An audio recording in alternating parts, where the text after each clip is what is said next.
Hello, my dear friends. Hope you're doing well. Mike Shreve here. Thank you very much for taking a listen to today's episode. We're going to be talking about the 3 stages of growth on the path to $100,000 a month. So we're going to start at 0 to 10, then we're going to go from 10 to 50, and then we're going to go to 100K and beyond. Those are the 3 separate stages. Regardless of where you are at currently in your business, I recommend that you listen to the entirety of this episode and go through all 3 sections simply because oftentimes, one of the things that hangs people up in their growth trajectory is actually that they didn't set the foundation at the previous stage appropriately. So they're being hung up by things that happened in the past that they need to get corrected. Okay, so the purpose of this episode is to help you to know, sort of have some guideposts. If you're looking for, what should your P&L look like and how much money should you be making, what should you be spending it on and things like that, I do have other episodes of the podcast and the show and the YouTube, all that kind of good stuff where you can find that information. Here, we're really going to be talking about what it should be feeling like, what it should be looking like, what you should be focused on, things you should be working on. And I'm going to be keeping it as simple as possible because, again, like all things in life, the more simple it is, the more likely you are to actually do it. And that's not a knock on anybody. That's life. If you're listening to this episode, you might be a parent with kids and a spouse and having to navigate that relationship. And you probably have hobbies and your kids have hobbies. There's already so much complexity built into life as it exists now that we don't need to go purposely creating something that adds to that complexity. In fact, if we do add complexity, it's less likely that we'll get it done, just like all the other very complex things in our life that we look at, wake up one day and think, gosh, why haven't I done that yet?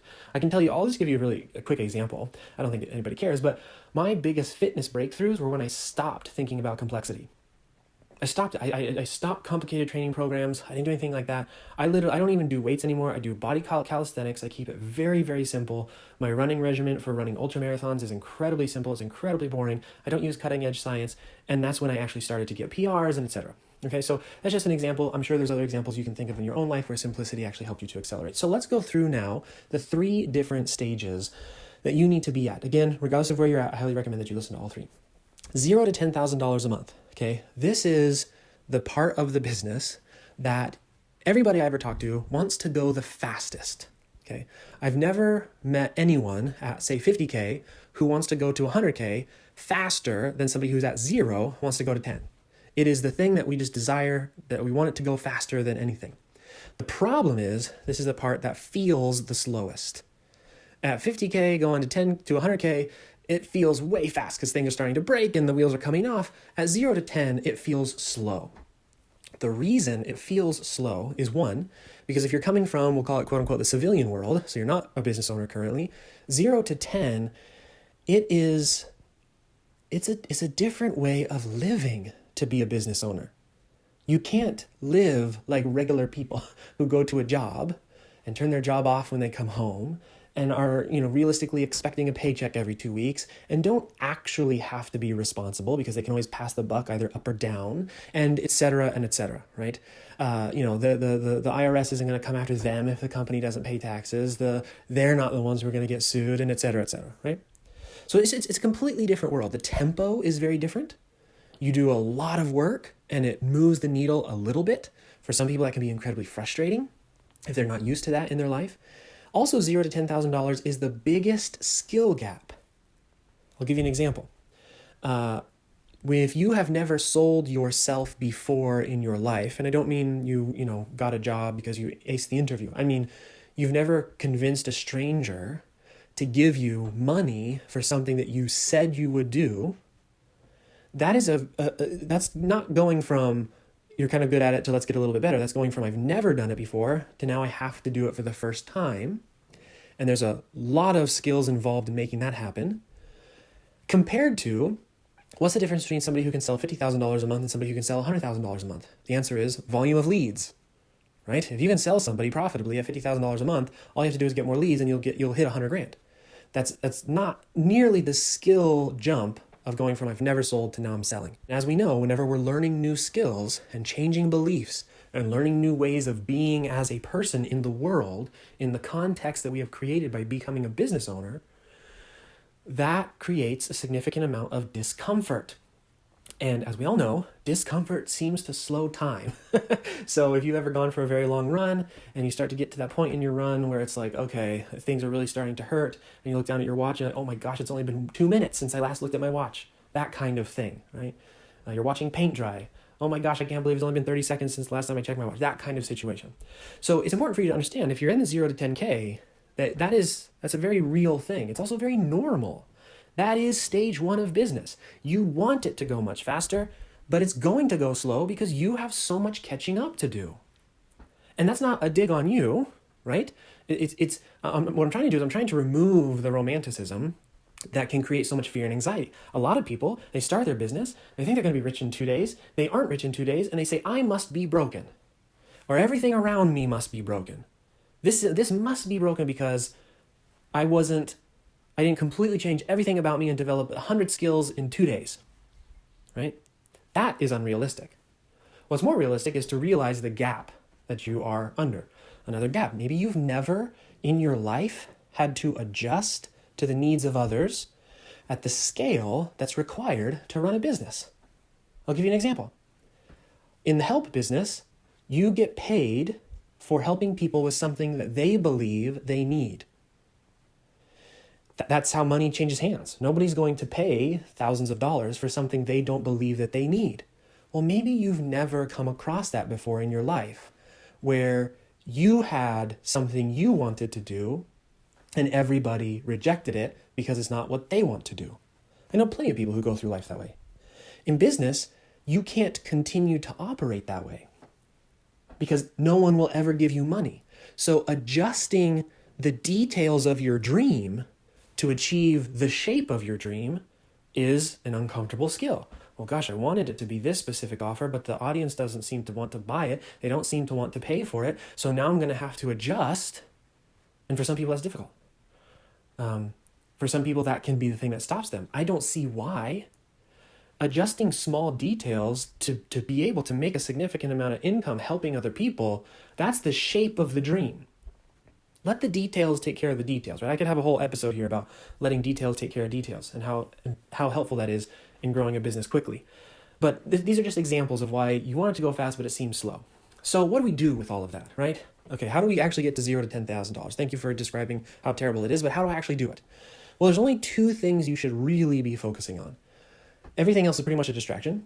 Finding people who are serious about getting help. And there's lots of ways in 2022 to find people. I personally prefer to use LinkedIn. I find that the people on LinkedIn are more likely there to get some kind of help, right? LinkedIn isn't a platform that you just sit and scroll mindlessly in the same way that you scroll mindlessly on Instagram or you scroll mindlessly on Facebook or TikTok, right? Not saying people don't scroll mindlessly on LinkedIn, but there just seems to be a different sort of timbre to the attitudes and the purpose of people on LinkedIn. But the first thing you should be focusing on is finding people who are serious about getting help. Not people who prostrate and, signal to others that they want help, but people who are actually seriously looking for help.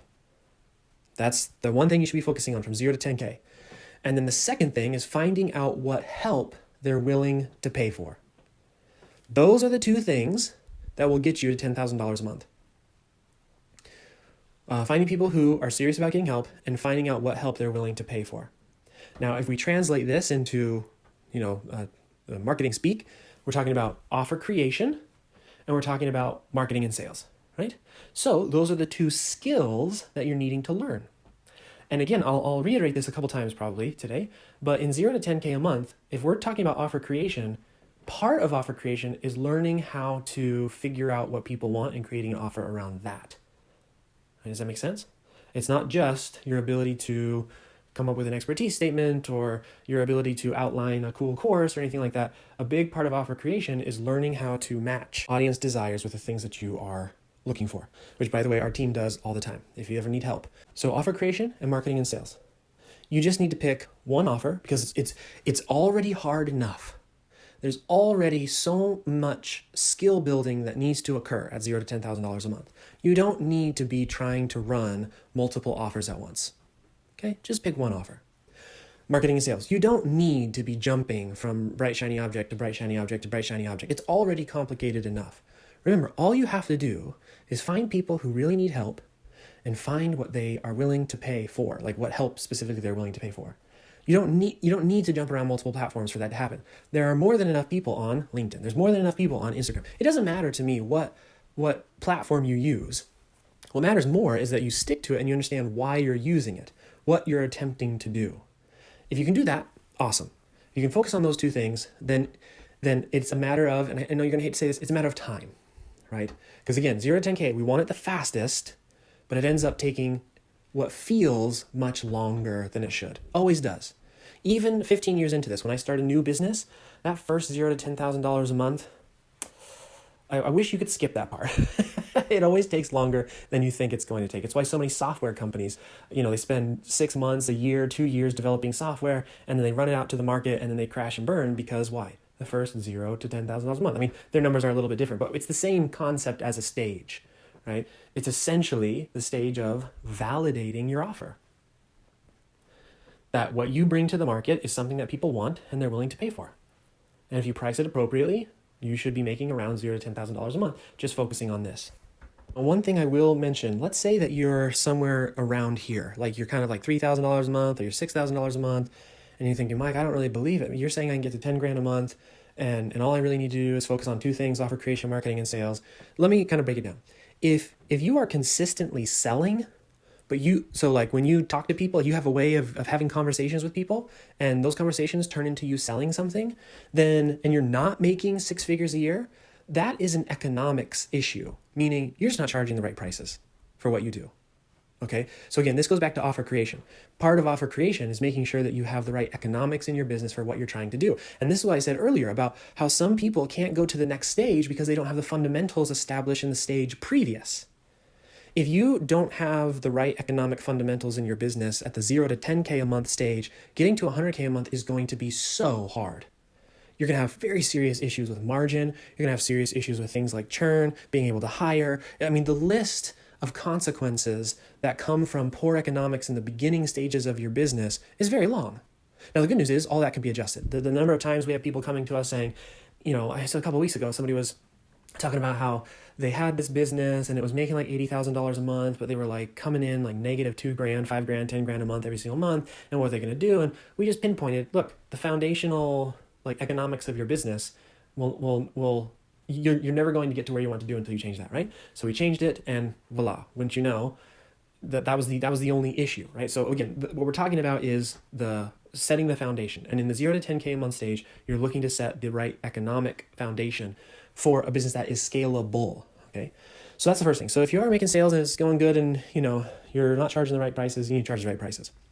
The second thing that I see often here is that let's say that you have a way to get people to buy and you charge reasonably high prices, but you're still not hitting that $10,000 a month level. And all you're really missing here is focus and effort. That's all. Because the math makes sense. You have a way to get in front of people. You probably just need to turn the dial up just a little bit. Just a little bit. And if you say, well, I can't do that because at $10,000 a month, I'm working 60, 70, 80 hours a week, then the problem there goes back to offer creation, because probably the offer that you're selling isn't a scalable offer. In other words, the way that you have designed the thing that you've built, again, it goes back to the foundation. You're never going to get to 100K a month because you can't get to 10K a month before it breaks. Does that make sense? And look, I apologize if I'm coming across a little bit aggressive here. I'm just trying to paint the picture of the simplicity of it, and that there are actual like natural laws of business. It's not as much art as it seems. It's not as much magic as it seems. If you have an offer that you can't get to work at $10,000 a month, it's not going to magically start working at $100,000 a month. If anything, things get worse at $100,000 a month. Meaning, if you're not making enough profit at 10K a month, which, to be frank, at $10,000 a month, you should be like 95% profit margins pre-tax. Okay? 80 maybe would be the low end. You shouldn't have a ton of expenses. It should be mostly margin. But as an example, if you're struggling with margin at 10K a month, then scaling that thing to 100, it's going to be a nightmare. I would even say it'll probably be impossible. Just in my experience. I'm sure there are exceptions. I'm not like the know-it-all wizard of whatever. But in my experience, if you're struggling there, it's going to be really, really hard to go. Okay, so let's say that you do this though, right? You are focusing on finding people who are serious about getting help, and you are focusing on finding out what help they're willing to pay for, offer creation, marketing, and sales. You've priced everything appropriately. You hit $10,000 a month. Things are pretty sweet. right? It's a great beginning place to be. You wanted it to go faster. It took the time it took. You've been through that journey. You have the skills now. You've crossed the biggest skills gap to go from complete beginner to now you have the basic functioning skills of a successful business owner. You know how to make offers. You know how to find people who will buy those offers. You know how to sell those people, and you know how to deliver on whatever the offer is that you're doing. Now we go to stage 2, if you want. Some people love it here. This is a glorified job in my opinion, but some people, this is fine. It's perfectly fine. There's nothing wrong with that whatsoever. If that's the price you want to pay for what you want, then that's the price you want to pay. Never judge anybody for whatever kind of business they want to run. It's their life. It's their choice. Next stage, $10,000 to $50,000 a month. Now this part, I have found that this part often goes faster than most people want it to go. The reason is because at this point is when you start to let go of the things you used to control completely. So stage 1, we know the offer works. We know who we're selling it to. Stage 2 is now when we start to press the gas a little bit. So we increase the volume of whatever it is we're doing. And as a result of increasing the volume, because the workload becomes greater, we no longer ourselves can sustain it, right? I mean, you have to get some help. So you're looking at hiring for the first time. So this would be hiring things like customer support, leveraging fulfillment, hiring juniors. For example, even if you're a coach, this is where you start to hire junior level coaches to help supplement whatever it is that you're doing. If you have done for you services, this is where you're hiring juniors in. But remember what I talked about earlier? If you can't have margins figured out at 0 to 10K a month, you're going to start to feel some pain as we go through these stages. This is one of the first places you'll start to feel pain.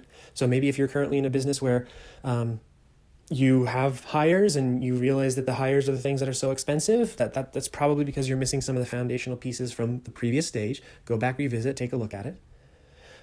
But because you're in this situation of hiring and leveraging fulfillment, which is one of the main focuses that you should be focusing on in this stage, it's going to feel like the wheels start falling off, okay? Because as soon as you start letting other people handle stuff, here's what's going to happen. They're going to mess up. If you can get someone to do what you do about 85% as well as you do it, that's a really good hire. Like that's really well done. Good job. You train them well. They must be awesome people. They're incredible. But think about what we're talking about here. We're talking about that a good hire is somebody who 15% of the time, or however you want to measure it, they have 15% less ability. The job gets done 15% less well. If you've never experienced that before, that can be difficult. And it can make the growth feel like it's going too fast. So again, remember the purpose of this audio is for me to tell you what to expect. Expect at 10 to 50 for it to feel a little shaky. Maybe even all the way up to 100 or beyond, right? So the numbers here can get a little bit, because it just depends on the specifics of your economics. I'm not saying specifically at 50K, but somewhere in the 6 to 7 figure range on that journey up to that $100,000 a month, you're going to feel like the wheels are coming off. Now, the good news here is that in this stage, you do need to develop new skills, right? Each stage represents new skills, new growth. In this stage, it really comes down to being able to impart what was in your brain to somebody else as best as you possibly can. So this is where you really start to learn how to, really kind of beginning systems. I wouldn't even say systems quite yet. That really comes in stage 3, but it's the beginning of systems. It's really bringing people onto your team, training them, beginning to help other human beings do what you do. And luckily, that's not nearly as difficult as stage 1. It's uncomfortable. Every stage is uncomfortable. Letting go is uncomfortable. But you already know how to do it, right? You already know how to sell. You already know how to fulfill. You already know how to answer customer emails. So oftentimes, it's not ideal. It's not perfect. I highly recommend a whole host of better ways to lead a team. But sometimes you can just say, here's all the recordings, from all the customer support questions I've answered in the past 6 weeks. Study that. And that's at least a start, right? Not a huge skill set in making that happen. So if fulfillment leverage is main focus number 1 of stage 2, 10 to 50K a month, then the second main focus of stage 2 is scalable marketing. It's very unlikely that your first 6 figures was done using a funnel. You may be a funnel genius somehow, and that's worked out for you. Fantastic. Most people will use some kind of organic manual method to get those first early clients, networking, LinkedIn, etc., Facebook, whatever it might be. To get the volume you need to hit these kinds of revenue numbers, you have to begin to transition to more automated and paid traffic-esque models. because you need to start buying back your time. And that's all paid traffic is, right? If you have spent a good amount of time in stage one, you know that all you're doing is getting in front of human beings, seeing what they need, and giving them what they need. Paid traffic is just a way to buy back the manual effort required to do that. That's all it is. Funnels and things like that are just fancy ways of compressing the timeline a little bit and et cetera. We can have a whole side discussion on that. But what you need to do in stage two is look for scalable marketing methods. Now, I'm going to warn you against a huge mistake that most people make, and that is oftentimes they'll quit what got them to six figures because they're like, yay, I finally don't have to do manual anymore, right? And they'll quit it. Now, I'll admit that I'm one of those people, but the reason that I do it is because I've been doing funnels for a long time. I know that the trade-off is there, right? I have confidence. I'm doing this for 15 years. I have confidence that I can make the trade-off very, very quickly. I don't actually recommend that for most people until it's proven out. And I really challenge people to see if they can just get help so that the old method that was keeping their business in business continues to go. One of the big mistakes I see is that everyone throws the baby out with the bathwater when they get to a certain level in their business. And then 2-3 months later, their business is falling apart and they're like, why is this not working anymore? I started new stuff. And we look and say, well, what were you doing 2 or 3 months ago? And they say, well, I was doing this, and we don't do that anymore. And business is something that you stack more often than you just like obliterate or jump from thing to thing, right? That's why time is such a valuable asset to businesses. If something's working in your business, unless you can have a really strong, compelling reason to turn it off, you should keep it on. And so that's one of the mistakes to avoid here. Now, personally, and this is just, I'm going to do my little shameless plug here, and very biased, I recommend a scalable marketing method that covers advertising costs. Because another thing I see often is people get into this 10 to 50, 60, 70, $80,000, whatever, is on their way to seven figures. And one of the things they do is they start paying for traffic for the first time, and that paid traffic budget just eats into their margins. Remember I talked about if you don't got it figured out at six figures, your margins and your economics is going to get really bad. This is another one of those areas where it can get really difficult. You are pumping cash into paid advertising with the hopes that it pays off. And if you've never done it before, what did we learn from section 1? You're going to be bad at it for a while. Even if you're hiring, even if you're et cetera, you're going to be bad at it at first. That is going to happen. So that means you're going to be paying unnecessarily premium rates on the traffic, et cetera. And so it gets expensive. Again, why you shouldn't turn your other stuff off until it's totally fine, and et cetera, et cetera. But this is why I like, say, for example, book funnels, which is what we help people do. Help them do low ticket funnels. We help them create their offers, blah, blah, blah, help them scale, all that kind of good stuff. But at the core of our philosophy and my approach is to scale, you need to take the paid advertising pressure off, especially in that sort of, when you're in that very vulnerable range of $10,000 to $80,000, $90,000 a month, because you're bringing on other expenses as well. You're bringing on new hires. Not every new hire is going to work out when you're hiring for the first time. Most of them won't because you're not a very good manager. You don't know how to hire properly, which increases the chances of you not having good hires and all that kind of good stuff, right? Like I said, every stage of business, there's growth, there's mistakes, there's discomfort. So I like to use methods that at least cut into, if not completely erase the advertising cost, which is, again, why I like books. Also, I like book funnels because let's say you write a book and you write the book funnel and the book funnel doesn't work. That can happen, right? This is business. Not everything is 100% sure and secure. At the very least, you have a book. So you can take that book and try a different method. You can put the book on Amazon. You can send the book to your clients to use as a referral tool. The beautiful thing about writing a book funnel or even doing a mini course low ticket funnel is that worst case scenario, you have an asset that still grows your business, even if you have to change the specifics of the model of how you promote that thing. So, and I'll give you an example. You take a book and you put it on Amazon, even if it fails in a book funnel, right? And people will buy the book on Amazon. What do you do with a webinar when it fails? Typically, you bin it. There's not like a catalog of places where people love watching webinars for fun. You toss it out and all that work is gone.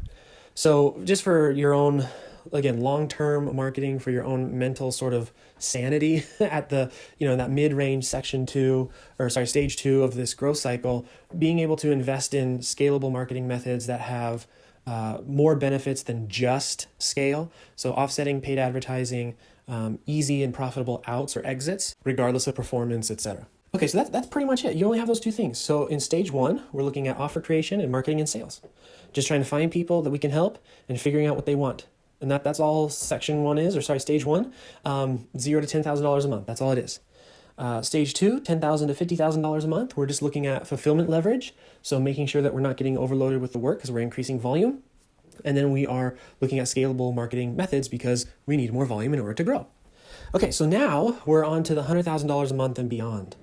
So this part is the longest. So we've talked a lot about the very first part. You want it to be fast, but it feels longer. It isn't necessarily longer, but it feels longer. Then the second part is it goes stage 2, it goes fast and a little faster than you want it to go. It can feel like the wheels are falling off. In the $100,000 a month range and beyond, this actually is longer. So if you follow these processes, you go stage 1, stage 2, stage 3, most people settle in to stage 3. This is where, the difference between 100,000 and 500,000 is a little bit bigger than the difference between 0 and 10,000, right? And it's not necessarily to do with skills as much as it's to do with structure, economics, etc. So what am I trying to say? You can go from 0 to $100,000 a month relatively quickly without having to learn too many overly advanced skill sets. You can even keep your team incredibly small. You can run for a very long time off of 1, maybe 2 offers, plus say like a book funnel or so. Like you can still stay quite loose and quite free at $200,000, $300,000, $400,000 a month. When you start getting into 5, 6, 7, and 8s, you really start changing it's unlike anything you have been experiencing in stage 1, 2, and 3. So a lot of people, when they get to $200,000 a month, they stay here for a really long time. In fact, some people stay here forever. Partially because if you've ever listened to any of our P&L podcasts where we talk about what it should look like at 7 figures, what your P&L should look like at 7 figures, you start to get into diminishing returns to scale it any more than, a couple million a year. So it's just something, it's an interesting thing to think about, because what we really are talking about is that once you hit $100,000 a month, it's almost like driving over a hill and seeing this vast savanna after being on like a single track trail for the past 10 hours. Everything kind of blows wide open, and there are a bunch of different directions you can go. There's all sorts of different things you can do. This is a good time to start thinking about exit plans, long-term plans. What are you going to do? What does your exit look like? Legacy, all of that kind of stuff, which these are big questions that take a long time to fix and work on. It doesn't mean that you can't scale to 8 figures very quickly. It just means that, again, the difference between 0 to 10K versus 100K a month to $1 million a month, it's not just financially larger, it's conceptually larger. It's like a vast ocean.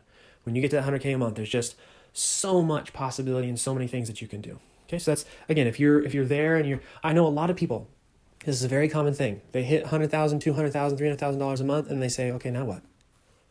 What do I do now? That's a very common thing to hit at that level, because again, it's like coming. It's a vast ocean. It's like seeing the broad savanna for the first time. All the stuff that I've already said. Okay, now, with that said, what do we focus on when we get there? Well, the first thing you want to focus on is developing team members. It's very different than hiring, okay? So leveraging fulfillment, hiring support staff, hiring junior coaches, etc. It's very different than developing team members. When you're in stage 1 and stage 2, you're working on your business in the sense of you're working on sales copy, you're working on marketing messages, you're working on, creating maybe some systems here and there. You're trying to figure out how to do support and all that kind of stuff. When you're getting into these 7-figure revenue numbers, you're really wanting to focus more on developing the people, working on the people that are in your business so that you can create leaders, so that you can create culture, you can create innovation, so that you're creating human beings to run the thing for you. And a big reason for that is because founders, so the people who started the business all the way back in stage 1, if you can remember that far back, founders tend to be rather poor managers. In other words, a founder often, has been living life. I'm not an expert on anything about ADD or anything like that, but here's what I do know. There is a freneticism to the lifestyle of being an entrepreneur. People who are entrepreneur, I don't know enough to know whether they come wired that way or it's sort of like the necessity of the job, right? So I'll give you an example. Like regular civilians, whenever I've ever had like corporate clients and I've gone to a civilian office, it always shocks me how slow like civilians are, how slow like regular people are in a regular job compared to the pace of running a business. And just, I tell my wife all the time, sometimes it feels like I deal with more problems of a weightier nature in a single day as an entrepreneur than some of the neighbors in our neighborhood might experience in like a year, just in terms of, so-and-so said this, and this is the financial issue, and, this person, whatever the issues are. And, that might be some exaggeration, and I don't know everybody's life, but the point that I'm trying to make here is that to be a founder, you have to operate at a very different level than the kind of team you want running your business. I understand why corporate offices are slow, why everything takes a while. Because here's what happens at 7 figures for most founders. They hit 7 figures and then they break it. Because that attitude and mentality of like, what's next? Let's do this. And just that freneticism and that frequency and the pace that they're running at, when you start involving more and more people, they will do what you say. I mean, you're the leader. You're the one who's paying the check. So they will follow you and they will try to keep pace. One, you're probably not very good at managing them because you haven't developed that skill. So you're not really actually able to effectively give to them what they need to be able to do what you say. But then there's something else that happens. You're constantly changing direction. And the bigger your boat becomes, as you put more and more people into your world, the bigger your boat becomes, the harder it is to steer the boat and to make the changes. And so what you get is you get founders who are running their team, telling them to change the direction of the boat every 5 minutes. And the boat's big. There's lots of people on your team now, right? You've got more than one customer support person. You probably have more than one junior running fulfillment. You have more than one marketing person on your team. You have vendors. You have responsibilities. You have all these different things going on. And if you're jumping from thing to thing, moving people all around, it takes time for them to catch up. It takes time for them to get things going. And what ends up happening is you end up getting frustrated, which plays to the team. But more importantly, the team never actually gets anything done. And so you have this incredibly high expense of paying for team, and your results and your output as a company diminish rather than flourish and expand. And so one of the big things to look out for at this level, and why I say one of the focuses at 7 figures should be to develop people, is because as entrepreneurs, we have learned, again, I don't know if this is inherent, because I'm a weird case. I had to start a business, right? I didn't have other choices. A business is what got me off the streets. So I don't know if I was born to be an entrepreneur or not, because it's not like I chose it necessarily. I didn't have any other choices. So for me, it feels like stage 1 and stage 2 of growth train you to respond to the problems that are presented in trying to create income for yourself. They train you to operate at a higher frequency, work harder than the average person, and to create in order to solve problems, right? Let's write another email and send it. Let's create a new sales funnel and do this. Let's make a new offer. Let's get on the call. Let's do something in order to solve a problem. And the problem when you get to 7 figures is, like I said before, that's going to run your team ragged, and they're going to be steering a ship, changing course every 2 seconds, and you're going to end up crashing on the rocks. But what I have found to be helpful is that if you take that same energy, and instead of worrying about the marketing or the sales or this or that, and you take that same energy and that desire to build, and that desire to create, and that desire to do something, and you start building people. You start creating opportunities for people within your own company. You start doing things for human beings. Then what you're going to end up finding is that is the place where the entrepreneur can invest and see a return. Okay, so it's one of the big things that you do when you start to get to that level. And hopefully, along the way, you'll develop leaders, which is really the key to exiting yourself. And this is just a really interesting position to be in, to be developing team members. It's a hard thing to do, and it's a very interesting thing to do, because you learn a lot about yourself and what you like and what you don't like, and that's very interesting as well. Anyways, maybe another time we'll have a discussion on that. All right, so that's the other thing that you'll want to do. So at this level, there's really 3 things to focus on. Number 1, developing team members. Number 2 is developing lifetime value. So why are we developing lifetime value? So if you've seen some of my other lessons and whatever we're calling these shows, podcasts, videos, whatever. There's one called something like these 2 KPIs are all you need to worry about to make a bunch of sales, something like that. We talked about the cost to acquire a customer and how much money you make per customer over your lifetime. At 7 figures, your expenses are growing. Good team members are expensive. You have advertising, taxes, etc. One of the things that you have to do as the leader of the company is to increase your lifetime value. In other words, continually add margin. Okay. And some of our other audios, we talk about what that looks like, how to add margin. More offers more frequently, get people to pay more often, et cetera, et cetera. There's a whole bunch of different strategies to be able to do that. But that's one of the focuses. So you're developing people, you're developing lifetime value. Next thing is, so the third thing is that you're developing systems to reduce complexity. Because in everything that I just mentioned, there's going to be a tendency toward complexity. Part of the complexity comes from the fact that you have a team now. And team, you want to encourage their ideas, their thoughts, their buy-in, but also you have to keep track of it all. So you have to develop systems so that there are ways for people to contribute in meaningful and important ways without it breaking you, the business owner, because then you're going to turn around and break the business, without breaking the team that's involved, and et cetera, et cetera. So at this stage, it's really sort of systemizing the human elements of your business, where before in stage 2, we're at $10,000 to $50,000 a month, the systems you're building, they're really more mechanical, right? For example, like you start using Calendly link and using a schedule page to book calls. That's more, systems of technology, mechanical systems. At $1 million a year or more, you're really starting to look at human systems and how do you create a place where efficiency rules rather than complexity. Okay, so that's it for this audio. Hopefully it's been helpful in the sense that you know what you should be doing as the main priorities for each of the stages going from $0 to $100,000 a month. For those of you who aren't there yet, wherever that might be for you, you know what you should be working on your current stage and then what you want to work on next. For those of you who are, say, for example, at $100,000 a month and you're wondering, what should I do now to make my business better? Hopefully that was helpful. And then for those of you who are absolutely new and just getting started in that first stage 1, hopefully that really helped you to see, if you're having those feelings, those struggles, those frustrations, you're in the right place. You really are. And again, this goes for everybody. If you're in stage 2 and you're having those struggles, or stage 3, etc., the point is that this is a pattern that is true in every business that I've ever worked for, that I've ever worked with, and that I've ever built myself.